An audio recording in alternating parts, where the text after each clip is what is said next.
Okay, so we are working on pages 204 to 205. Oh no, we're doing the recording. You're fine. You're fine. Behind the Scenes by Elizabeth Keckley. Let me go over the learning target. I can uh, I can use text evidence to explain how two or more individuals, events, ideas, or concepts interact in a text. And then I can figure out the key idea of a text and cite text details as evidence. There's your do now. You have your word bank at the bottom.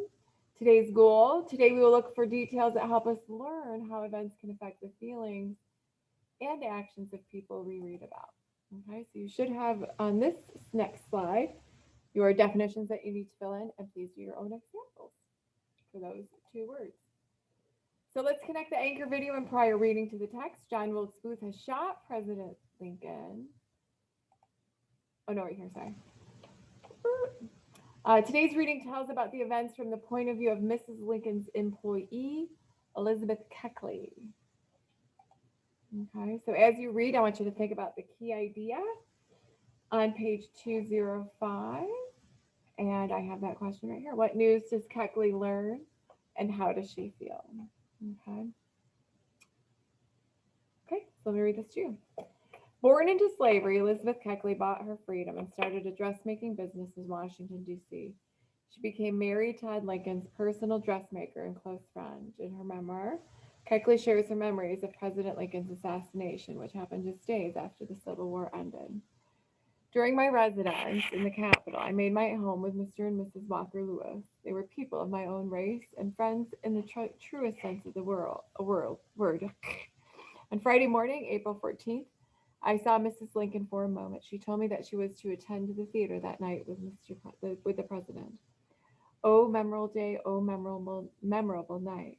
Never before was joy so violently contrasted with sorrow. At 11 o'clock that night, I was awakened by an old friend and neighbor, Miss M. Brown. She reported the startling news that the entire cabinet had been assassinated, and Mr. Lincoln shot but not killed. When I heard the words, I felt as if the blood had frozen in my veins and that my lungs would collapse. Mr. Lincoln shot? The cabinet assassinated? What could it mean? Outside, the streets were alive with wondering, awe-stricken people. Rumors flew thick and fast. I waked Mr. and Mrs. Lewis and told them that the president had been shot and that I must go to the White House. They tried to quiet me, but gentle words could not calm the wildest tempest. They quickly dressed themselves, and we went out into the street to drift with the excited crowd. Page 206 to 207. We walked rapidly toward the White House. On our way, we passed the residence of Secretary Seward. It was surrounded by armed soldiers, keeping back all intruders with the point of a bayonet. As we approached the White House, we saw that it too was surrounded by soldiers.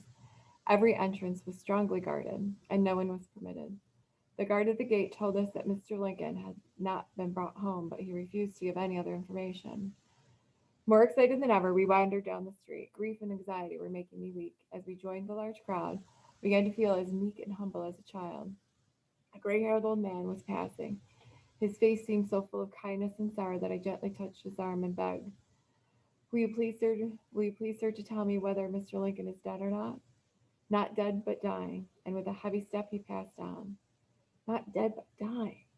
We returned home with heavy hearts. I could not sleep. I wanted to go to Mrs. Lincoln, but I did not know where to find her. I would have to wait until morning. The hours dragged slowly. Page 207. Morning came at last, and a sad morning it was.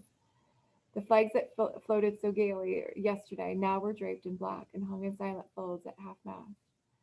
The president was dead, and the nation was mourning for him. Every house was draped in black, and every face wore a solemn look. People spoke in subdued tones and walked silently about the streets. About 11 o'clock on Saturday morning, a carriage drove up to the door, and a messenger asked for Elizabeth Keckley. Who wants her? I asked. I come from Mrs. Lincoln. If you are Mrs. Keckley, come with me immediately to the White House. I hastily put on my shawl and bonnet, and I was driven to the White House. Everything about the building was sad and solemn. I was quickly shown to Mrs. Lincoln's room. On entering, I saw Mrs. Lincoln tossed uneasily upon a bed. The room was darkened, and the only person in it, besides the widow of the president, was Mrs. Secretary Wells, who had spent the night with her. Bowing to Mrs. Wells, I went to the bedside. Never was a man so widely mourned before. The whole world bowed to their heads in grief when Abraham Lincoln died. Okay, so take a look at the questions on page, let me zoom this up. On page 205, the first one, what news does Keckley learn and how does she feel? Make sure you answer both. Underline text details that describe Keckley's feelings. After you do that, why does Keckley react to the news about Lincoln with strong feelings? And then why does Keckley say never before was joy so violently contrasted with sorrow? Okay. Make sure you fill those in and use complete sentences.